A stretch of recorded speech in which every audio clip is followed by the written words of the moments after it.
All right, let's delve into the first area we want to prioritize for the client. As we've briefly discussed, exception handling is paramount. By now, you're familiar with the roles of exception handler base and MAUI exception handler. On the client side, components can derive app component base. This class automatically offers necessary services. Now, regarding exception handling, when inheriting from this class, it's crucial to override the onInit async method instead of onInitialized async. This ensures that any errors within onInit async won't significantly impact the application. Remember, particularly on MAUI, where code runs natively, unhandled exceptions trigger app crashes. Additionally, if you have methods you intend to call from Razor, say, upon a button click, wrapping them in wrap handled is the preferred approach. Furthermore, Blazor's error boundary is configured, effectively minimizing the likelihood of app crashes. Those were exceptional points about exception handling. What's next on the agenda? One of the crucial aspects of the client lies in its effective communication with the server via the HTTP client. As you're aware, the appsettings.json file allows you to configure the API address used for server connection. In a web application scenario, if you're utilizing the same server project for developing your API controllers, you can conveniently employ /. This simplifies the process of injecting HTTP client wherever necessary. Additionally, automatic JWT token handling and token refresh, along with error management, retry procedures, and various other tasks are effortlessly managed by HTTP message handlers.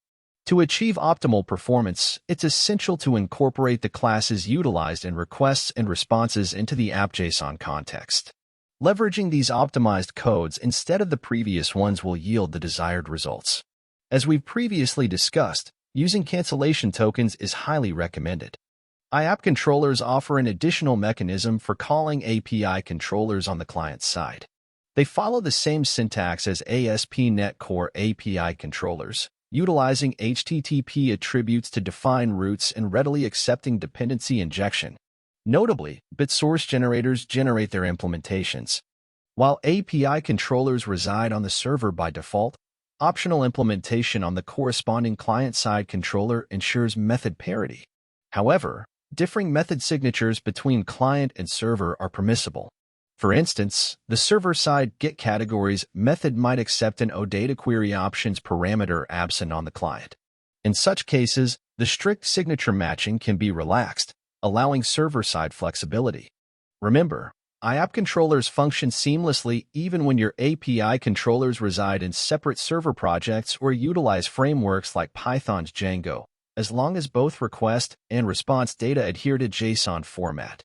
As an illustration, consider the provided minimal API code snippet, for demonstration purposes only, as no server-side API controller implementation exists.